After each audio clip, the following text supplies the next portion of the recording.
నమస్కారం ఘంటారావానికి స్వాగతం. ముందుగా ప్రధానాంశాలు. కంచ గచ్చిబౌలి భూముల్లో చేపడుతున్న పనులన్నీ నిలిపివేయండి. ప్రభుత్వ తీరుపై ఆగ్రహం వ్యక్తం చేస్తూ సుప్రీంకోర్టు మధ్యంతర ఉత్తర్వులు.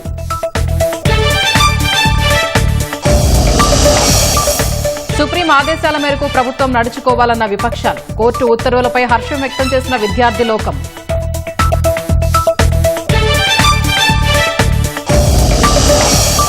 బీఆర్ఎస్ బీజేపీ కలిసి అభివృద్ధిని అడ్డుకుంటున్నాయన్న కాంగ్రెస్. రేవంత్ రెడ్డిపై ఈర్ష్యతో కుట్రలకు తెరలేపుతున్నారని మండిపాటు.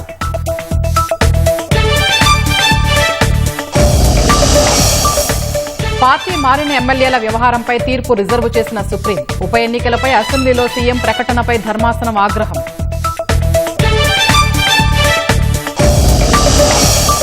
హైదరాబాద్ సహా రాష్ట్ర వ్యాప్తంగా దంచికొట్టిన వానలు. పలు జిల్లాలకు ఆరెంజ్ అలర్ట్ జారీ చేసిన వాతావరణ శాఖ.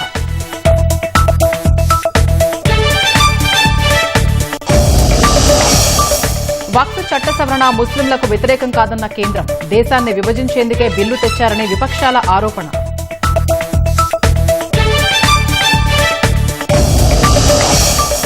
అమెరికా ప్రతీకార సుంకాలపై మండిపడిన ప్రపంచ దేశాలు. 27% టారిఫ్ భారత్కు ఎదురుదెబ్బ కాదన్న కేంద్రం.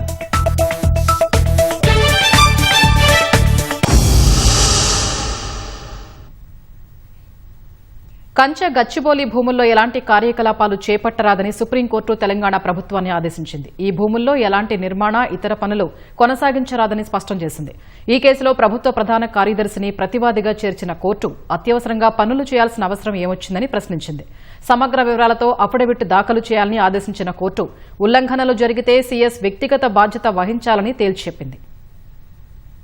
కంచ గచ్చిబౌలి భూములపై సుప్రీంకోర్టు సుమోటో విచారణ చేపట్టింది. దేశవ్యాప్తంగా పర్యావరణ ఉల్లంఘనలపై నియమించిన అమికస్ క్యూరీ పరమేశ్వరన్ కంచ గచ్చిబౌలి భూములపై ప్రసార మాధ్యమాల్లో వచ్చిన కథనాలను ఇవాళ సుప్రీంకోర్టు న్యాయమూర్తి జస్టిస్ గవాయ్ నేతృత్వంలోని ధర్మాసనం దృష్టికి తెచ్చారు. ఈ కథనాలను పరిశీలించిన జస్టిస్ గవాయ్ కంచ గచ్చిబౌలి భూములను పరిశీలించి మధ్యాహ్నానికి నివేదికివ్వాలని తెలంగాణ హైకోర్టు రిజిస్ట్రార్ను ఆదేశించింది. ఇదే అంశంపై వాదనలు వినిపించిన తెలంగాణ ప్రభుత్వం తరపు న్యాయవాదులు 30 ఏళ్లుగా ఆ భూమి వివాదంలో ఉందని తెలిపారు. అటవీ భూమిగా మాత్రం ఆధారాలు లేవని వివరించారు. ఈ దశలో రిజిస్ట్రార్ నివేదిక వచ్చిన తర్వాత తదుపరి వాదనలు వింటామన్న జస్టిస్ గవాయ్ విచారణను మధ్యాహ్నానికి వాయిదా వేశారు. మరోవైపు సుప్రీంకోర్టు ఆదేశాలు అందిన వెంటనే హైకోర్టు రిజిస్ట్రార్ హుటాహుటిన కంచ గచ్చిబౌలిలోని భూములను స్వయంగా పరిశీలించారు. దాదాపు 5 కిలోమీటర్లు కాలినడకన కంచ గచ్చిబౌలిలోని 400 ఎకరాల భూముల్లో కలియ తిరిగిన రిజిస్ట్రార్ కు హైదరాబాద్ సెంట్రల్ యూనివర్సిటీ విద్యార్థులు అధ్యాపకులు అక్కడ చెట్లు నరికిన ప్రదేశాలను చూపించారు. రిజిస్ట్రార్ తన పర్యటనలో పరిశీలించిన సమగ్ర వివరాలతో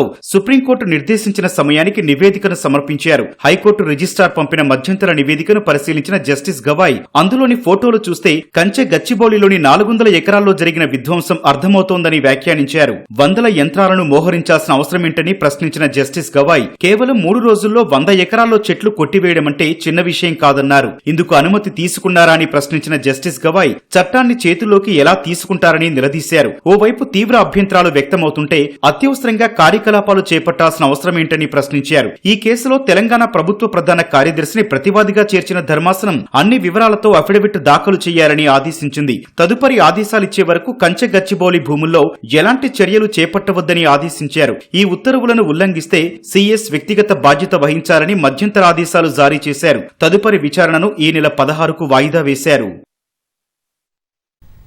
కంచ గచ్చిబౌలి భూముల్లో చెట్లు కొట్టివేయకుండా జారీ చేసిన మధ్యంతర ఉత్తర్వులను పొడిగిస్తూ హైకోర్టు తదుపరి విచారణను 7కు వాయిదా వేసింది.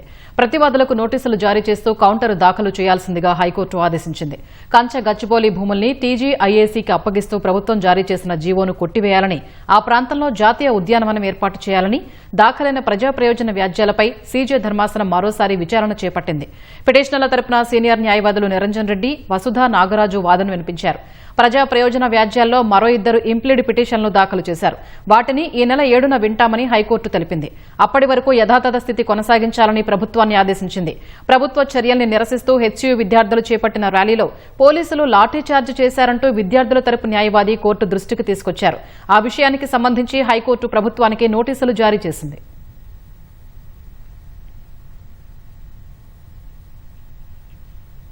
కంచ గచ్చిబౌలి భూముల విషయంలో హెచ్సీయూ విద్యార్థుల పోరాటానికి బీజేపీ అండగా ఉంటుందని ఆ పార్టీ ఎంపీ రఘునందన్ రావు స్పష్టం చేశారు. సుప్రీంకోర్టు తీర్పు ఆదేశాల మేరకు రాష్ట ప్రభుత్వం నడుచుకోవాలని రఘునందన్ రావు సూచించారు. పర్యావరణ హననానికి పాల్పడుతున్న సీఎం రేవంత్ రెడ్డిని లోక్సభలో ప్రతిపక్ష నేత రాహుల్ గాంధీ ఎందుకు వారించడం లేదని రఘునందన్ నిలదీశారు. ఇప్పటికైనా రాష్ట ప్రభుత్వం భేషజాలకు పోకుండా నిర్ణయం వెనక్కి తీసుకోవాలని డిమాండ్ చేశారు. ఎలాంటి అనుమతులు లేకుండా వందల ఎకరాల్లో భూముల్ని చదం చేయడం, వేలాది చెట్లను కొట్టివేయడం పట్ల సుప్రీంకోర్టు చాలా స్పష్టంగా తన ఆగ్రహాన్ని వెలిబుచ్చింది. ఇప్పటికైనా నేను రాష్ట్ర ప్రభుత్వానికి చేసేటువంటి అప్పీల్ ఒకటే, ఆ భూమి మీది మాది 1973లో ఇందిరమ్మ ఇచ్చింది, తర్వాత వీళ్ళు అమ్ముకున్నారు, వాళ్ళు రోడేసిర్రు, వీళ్ళు రోడేసిర్రు, ఇట్లాంటి వ్యక్తిగతమైనటువంటి ప్రతిష్టలకు పోకుండా అక్కడ జరుగుతున్నటువంటి చెట్ల కొట్టివేతలో కానీ పర్యావరణ పరిరక్షణ విషయం లోపల కానీ విఫలం చెందితే విద్యార్థులు రోడ్డు మీదకి వచ్చినప్పుడు పోలీసులు తెలంగాణ ప్రభుత్వం అమానవీయంగా ప్రవర్తించినటువంటి విషయాన్ని లోక్సభలో ప్రతిపక్ష నాయకుడు రాహుల్ గాంధీ గారు ఎందుకు ఖండించలేకపోయినరో తెలంగాణ సమాజానికి చెప్పాల్సినటువంటి అవసరం ఉంది. ఎందుకు ముఖ్యమంత్రి గారిని ఇట్లాంటి తప్పు పనులు చేస్తా ఉన్నావు, విద్యార్థులతో ఎందుకు గొడవ పడతా ఉన్నావు, మా నాయనమ్మ యూనివర్సిటీకి ఇచ్చిన భూముల్ని ఎందుకు లాక్కుంటున్నావు అని ఒక్కసారైనా ఎక్స్ప్లెనేషన్ అడిగినరా? బగ్గుమన్న హెచ్సీయూ విద్యార్థుల ఆకాంక్ష ఏంది అని ఒక్కసారి రాహుల్ గాంధీ గారు రేవంత్ రెడ్డి గారిని అడుగున్నట్లయితే ఈ సమస్య వచ్చేది కాదు. గతంలో బీఆర్ఎస్ ప్రభుత్వం మాదిరిగానే ఇప్పుడు రాష్ట్రంలోని కాంగ్రెస్ సర్కారు భూములను అమ్మేందుకు యత్నిస్తోందని బీజేపీ ఎంపీ కొండా విశ్వేశ్వరరెడ్డి విమర్శించారు. భూముల అమ్మకాన్ని కేంద్ర ప్రభుత్వం అడ్డుకోవాలని డిమాండ్ చేశారు. అందులో భాగంగానే భూముల విక్రయం విషయాన్ని పార్లమెంట్ దృష్టికి తీసుకొస్తున్నట్లు కొండా విశ్వేశ్వరరెడ్డి వెల్లడించారు. Government decision to auction 400 acres of ecologically sensitive Hyderabad Central University land. This land is a home of unique rock formation, rich biodiversity. There are 734 species of plant, 220 species of birds. Moreover, the iconic mushroom rock and lakes are in this geological heritage and is part of the land. The University of Hyderabad community, including students, faculty and the residents, are strongly opposed. There's police action on them, brutal police force. The Telangana industrial infrastructure is planning to go ahead. Madam, through you, I request the government to immediately explore options to halt the auction process and set a review committee. Thank you, madam. అంతకుముందు కంచ గచ్చిబౌలి భూములపై రాష్ట ప్రభుత్వ నిర్ణయాన్ని వెనక్కి తీసుకోవాలని కోరుతూ హైదరాబాద్ కేంద్రీయ విశ్వవిద్యాలయం వద్ద ఆందోళనలు కొనసాగాయి. ఏబీవీపీ కార్యకర్తలు హెచ్సీయూ ముట్టడికి యత్నించగా పోలీసులు అడ్డుకున్నారు. 400 ఎకరాల భూమిని ఎవరూ కొనొద్దని, కాదని ఎవరైనా కొనుగోలు చేస్తే తాము అధికారంలోకి రాగానే వెనక్కి తీసుకుంటామని కేటీఆర్ స్పష్టం చేశారు. కంచ గచ్చిబౌలి భూములు ప్రభుత్వానివేనని కాంగ్రెస్ తేల్చి చెప్పింది. హైదరాబాద్ సెంట్రల్ యూనివర్సిటీ వద్ద మరోసారి ఉద్రిక్త పరిస్థితులు ఏర్పడ్డాయి. అఖిల భారతీయ విద్యార్థి పరిషత్ నేతలు వస్తున్నారన్న సమాచారంతో ప్రధాన గేటు వద్ద పోలీసులు భారీ బందోబస్తు ఏర్పాటు చేశారు. ఈ నేపథ్యంలో మరో గేటు వద్ద ఏబీవీపీ నేతలు ఆందోళనకు దిగారు. గేటు దూకి లోపలికి వెళ్లేందుకు యత్నించగా వారిని అరెస్టు చేసిన పోలీసులు అక్కడి నుంచి తరలించారు. హెచ్సీయూ భూములు కాపాడాలంటూ సచివాలయం ముట్టడికి వామపక్ష విద్యార్థి సంఘాలు ప్రయత్నించాయి. సెక్రటేరియట్ ముట్టడికి భారీగా తరలివచ్చిన విద్యార్థి సంఘం నేతలను పోలీసులు అరెస్టు చేశారు. ప్రభుత్వానికి వ్యతిరేకంగా విద్యార్థి సంఘ నాయకులు ఆందోళన చేయడం స్వల్ప ఉద్రిక్తతలకు దారితీసింది. హెచ్సీయూ 400 ఎకరాల భూమి వేల నిర్ణయాన్ని వెనక్కి తీసుకోవాలని ఏబీ ఆధ్వర్యంలో హెచ్సీయూ ముట్టడి పిలుపునివ్వడం జరిగింది. ఈరోజు పోలీసు వాళ్ళు రక్షక భటులు కాదు, రాక్షస భటులు లాగా విచక్షణ మరిచి మీరు చూడ విద్యార్థుల్ని ఎక్కడ పడితే అక్కడ కొడుతూ తంతు ఈరోజు అరెస్ట్ చేయడం జరుగుతుంది.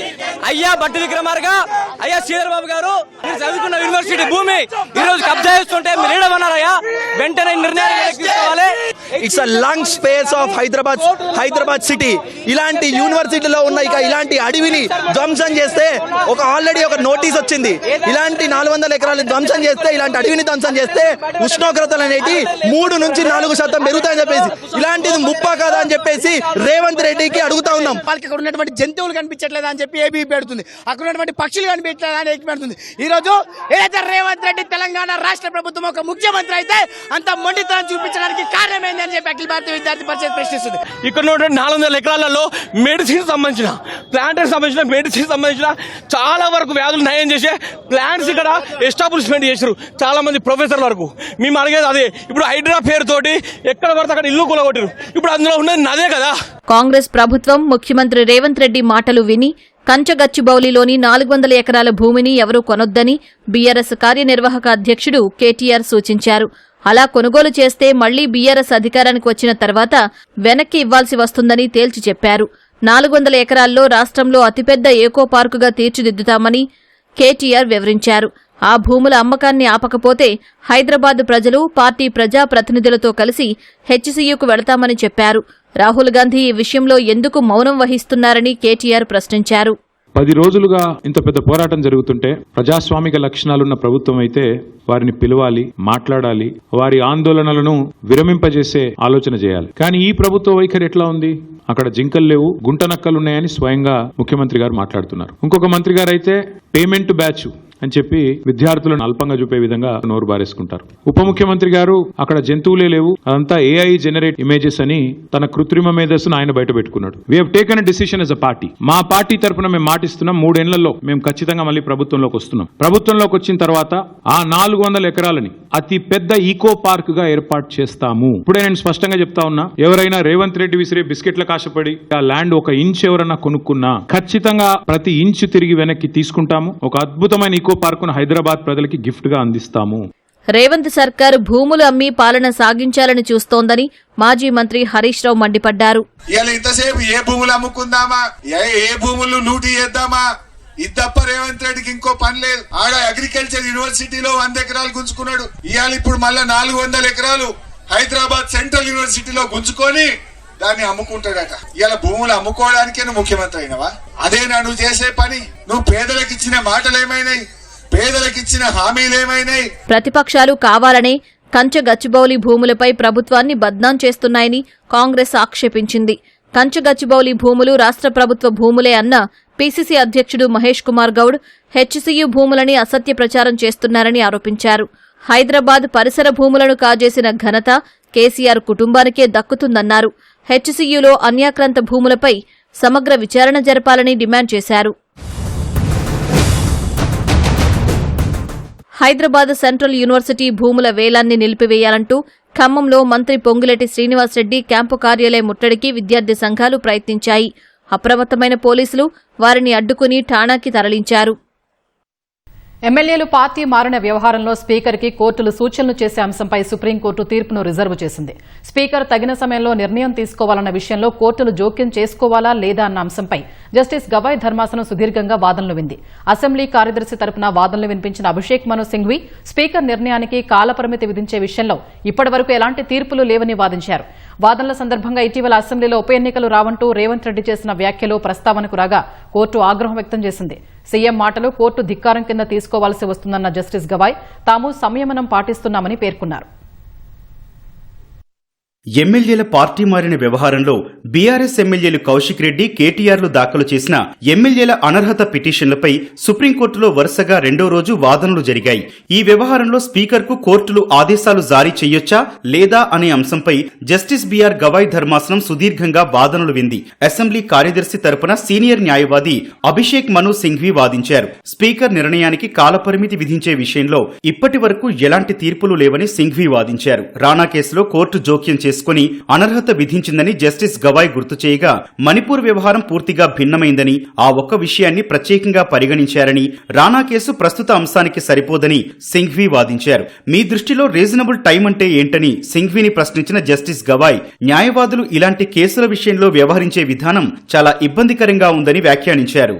వాదనల సందర్భంగా ఇటీవల ఉప ఎన్నికలు రావంటూ సీఎం అసెంబ్లీలో మాట్లాడిన మాటలను కౌశిక్ రెడ్డి తరపు న్యాయవాది మరోసారి ప్రస్తావించగా, సీఎం కనీసం స్వీయ నియంత్రణ పాటించలేరా అని జస్టిస్ గవాయ్ ప్రశ్నించారు. గతంలోనూ ఇలాంటి ఘటనే జరిగిందని, ఆ తర్వాత కూడా ఇలాగే వ్యవహరిస్తే ఎలా అని వ్యాఖ్యానించారు. ప్రతిపక్షం నుంచి అంతకు మించిన రెచ్చగొట్టే వ్యాఖ్యలు ఉన్నాయని సింఘ్వి చెప్పగా, ఇప్పుడవన్నీ అప్రస్తుతమని పక్కన పెట్టిన జస్టిస్ గవాయ్ సీఎం మాటలు కోర్టు ధిక్కాన కింద తీసుకోవాల్సి వస్తుందని హెచ్చరించారు.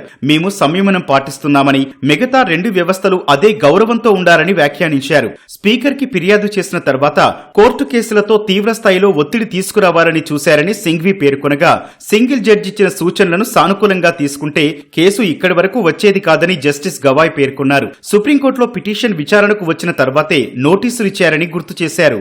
ప్రతివాదుల వాదనలు ముగియడంతో సమాధానంగా వాదనలు వినిపించిన కౌశిక్ రెడ్డి తరపు న్యాయవాది ఆర్యామ సుందరం మహారాష్ట్ర సుభాష్ దేశాయ్ కేసులో స్పీకర్ నిర్ణయంపై సుప్రీంకోర్టు స్పష్టంగా ఆదేశాలిచ్చిందని గుర్తు చేశారు. స్పీకర్ కి తగిన ఆదేశాలిచ్చేలా సుప్రీంకోర్టుకు అన్ని అధికారాలున్నాయని వాదించారు. జనవరిలో సుప్రీంకోర్టు విచారణ ప్రారంభించాకే స్పీకర్ 3 వారాల గడువుతో నోటీసులు ఇచ్చారన్న ఆర్యామ సుందరం ఆ గడువు కూడా పూర్తయిందని వాదించారు. నోటీసులు పంపిన సమాచారం కూడా ప్రతిపక్ష నేతకి ఇవ్వలేదని వ్యాఖ్యానించారు. కౌశిక్ తరపు న్యాయవాది వాదనల అనంతరం స్పీకర్ తగిన సమయంలో నిర్ణయం తీసుకోవాలనే విషయంలో కోర్టులు జోక్యం చేసుకోవాలా లేదా అనే అంశంపై విచారణ ముగించిన జస్టిస్ గవాయ్ ధర్మాసనం తీర్పును రిజర్వ్ చేసింది. ఎండలు మండుతున్న వేళ రాష్ట్ర వ్యాప్తంగా అకాల వర్షాలు దంచికొట్టాయి. గంటకు 40 నుంచి 50 కిలోమీటర్ల వేగంతో ఈదురుగాలులు వీయడంతో అనేక చోట్ల చెట్లు నేలకూలాయి. హైదరాబాద్లో కుండపోత వర్షానికి రహదారులు జలమయమయ్యాయి. ట్రాఫిక్ ఎక్కడికక్కడ స్తంభించడంతో వాహనదారులు ఇబ్బందులు ఎదుర్కొన్నారు. మరోవైపు నాగర్ కర్నూలు జిల్లాలో పిడుగుపాటుకు 2 మృతి చెందగా సంగారెడ్డి జిల్లాలో 21 మేకలు మృత్యువాత పడ్డాయి. అకాల వర్షాలకు ధాన్యం తడిసి ముద్దైంది. ఇంకా 2 రోజుల పాటు వర్షాలు కురిసే అవకాశం ఉందని వాతావరణ కేంద్రం వెల్లడించింది. భూ ఉపరితలం వేడెక్కడంతో పాటు ద్రోణి ప్రభావం వల్ల రాష్ట్రంలో వర్షాలు కురుస్తున్నాయి. అనేక ప్రాంతాల్లో గంటకు 40 నుంచి 50 కిలోమీటర్ల వేగంతో ఈదురుగాలులతో కూడిన భారీ వర్షం కురవడంతో ప్రజలు తడిసి ముద్దయ్యారు. హైదరాబాద్లో వివిధ పనులపై బయటకు వచ్చిన వాహనదారులు తీవ్ర ఇబ్బందులు పడ్డారు. ట్రాఫిక్ సిగ్నల్స్ పనిచేయకపోవడంతో మాన్యువల్ గా ట్రాఫిక్ ను క్రమబద్దీకరించారు. ఖైరతాబాద్ ఫ్లైఓవర్ పైన గంటల కొద్దీ ట్రాఫిక్ నిలిచిపోయింది. నెక్లెస్ రోడ్ నుంచి ఖైరతాబాద్కు వచ్చే మార్గంలో చెట్ల కొమ్మలతో పాటు చెట్ల కుండీలు రోడ్డుపై పడ్డాయి. ఖైరతాబాద్ పంజాగుట్ట ప్రధాన రహదారిలో ప్రయాణిస్తున్న కారుపై చెట్టు విరిగిపడగా 2 మహిళలు త్రుటిలో ప్రాణాపాయం నుంచి తప్పించుకున్నారు. హుటాహుటిన అక్కడికి చేరుకున్న డీఆర్ఎఫ్ సిబ్బంది చెట్టు కొమ్మల్ని తొలగించి కారును పక్కకు జరిపారు. ఆ తర్వాత రాకపోకల్ని పునరుద్దరించారు. వరద నీరు నిలిచిపోకుండా ఉండేందుకు కేసీపీ జంక్షన్, సచివాలయం, రాజ్భవన్ రోడ్డు వద్ద నిర్మించిన భారీ సంపుల వద్ద చెత్తా చెదారం కొట్టుకురావడంతో వరద నీరు భారీగా నిలిచిపోయి వాహనాల రాకపోకలకు ఆటంకం ఏర్పడింది. చార్మినార్లోని ఓ మినార్కు సంబంధించిన పెచ్చులు ఊడిపడ్డాయి.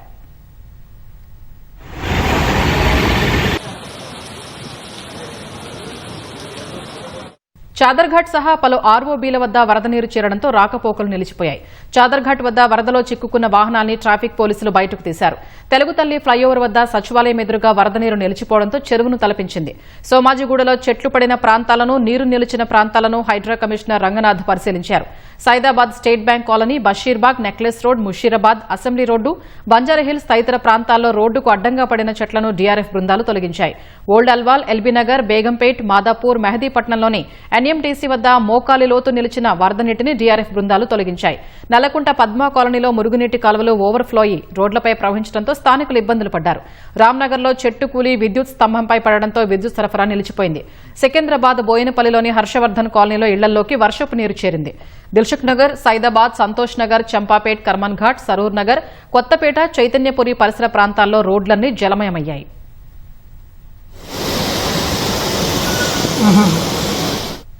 మరోవైపు జిల్లాలోనూ అకాల వర్షం అతలాకుతలం చేసింది.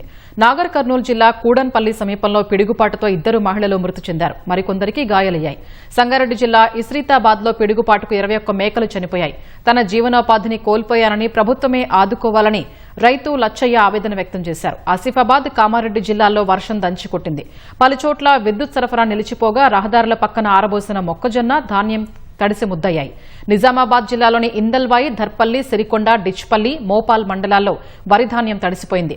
చెడగొట్టు వానలతో చేతికొచ్చిన పంట నేలపాలైందని వాపోతున్న రైతులు తడిసిన ధాన్యాన్ని ప్రభుత్వమే కొనుగోలు చేయాలంటున్నారు. యాదాద్రి భువనగిరి జిల్లా తుర్కపల్లిలో మామిడికాయలు నేలరాలాయి.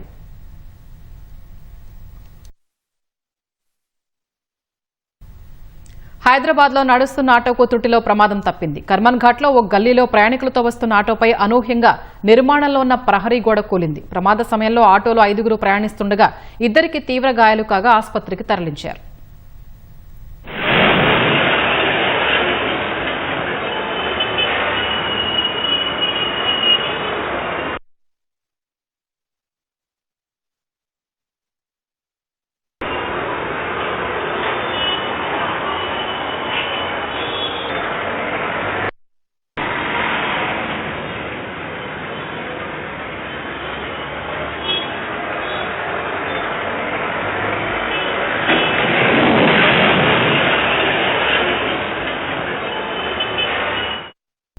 వక్ఫ్ చట్ట సవరణ బిల్లు ముస్లింలకు వ్యతిరేకం కాదని ఏ ఒక్కరి మతపరమైన వ్యవహారాల్లో జోక్యం చేసుకునే ఉద్దేశం ప్రభుత్వానికి లేదని కేంద్ర మైనార్టీ వ్యవహారాల శాఖ మంత్రి కిరణ్ రిజిజు చెప్పారు.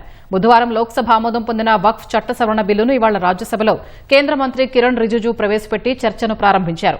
సంక్లిష్టతల తొలగింపు, పారదర్శకత తేవటం సహా సాంకేతికతను ప్రవేశపెట్టడం ద్వారా వక్ఫ్ బోర్డు పనితీరు మెరుగుపరచడమే లక్ష్యంగా ఈ బిల్లు తెచ్చినట్లు చెప్పారు.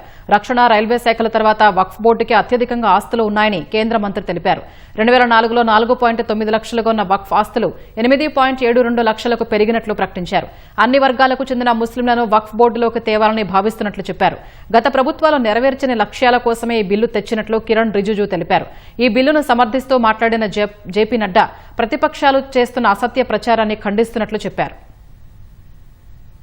मुस्लिम धार्मिक व्यवस्था या किसी भी तरीके से मुस्लिम प्रॉपर्टी में मैनेजमेंट में नॉन मुस्लिम हस्तक्षेप कर रहा है, ये सवाल ही नहीं उठता है कि वक्फ मैनेजमेंट में, प्रॉपर्टी मैनेजमेंट में, वक्फ बोर्ड को और ताकत बनाने में क्या क्या और काम करना चाहिए. जो मुसलमान अपना प्रॉपर्टी को ट्रस्ट के माध्यम से अगर चलाना चाहता है वो चला सकता है, उसके लिए कोई बंधन नहीं है.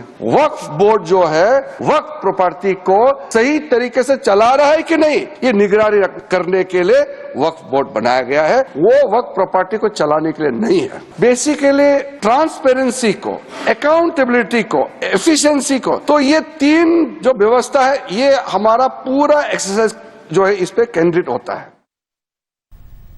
భారత్పై ట్రంప్ ప్రకటించిన 27% సుంకాలు ఏమాత్రం ఎదురుదెబ్బ కాదని కేంద్ర వాణిజ్య శాఖ అధికారులు స్పష్టం చేశారు. అమెరికా ఆందోళనల్ని పరిష్కరిస్తే సుంకాల తగ్గింపును ట్రంప్ యంత్రాంగం పరిశీలించే నిబంధన ఉందని గుర్తు చేశారు. ట్రంప్ సుంకాలు భారత్కు మిశ్రమ ఫలితమే తప్ప ఎదురుదెబ్బ కాదన్నారు. ఈ టారిఫ్ల ప్రభావం భారత్పై ఎంత ఉండొచ్చనే అంశాన్ని వాణిజ్య శాఖ విశ్లేషిస్తోందని చెప్పారు. ట్రంప్ విధించిన టారిఫ్లో 10% ఏప్రిల్ 5 నుంచి, మిగతా 17% ఏప్రిల్ 10 నుంచి అమల్లోకి రానున్నట్లు పేర్కొన్నారు. ఇప్పటికే అమెరికాతో ద్వైపాక్షిక వాణిజ్య ఒప్పందంపై భారత్ చర్చలు జరుపుతోందని, ఈ ఏడాది సెప్టెంబర్, అక్టోబర్ నాటికి మొదటి దశ ఒప్పందాన్ని ఖరారు చేయాలని ఇరు దేశాలు లక్ష్యంగా పెట్టుకున్నట్లు వెల్లడించారు. అటు ట్రంప్ ప్రకటించిన ప్రతీకార సుంకాల నుంచి కొన్ని రంగాలకు మినహాయింపు లభించింది.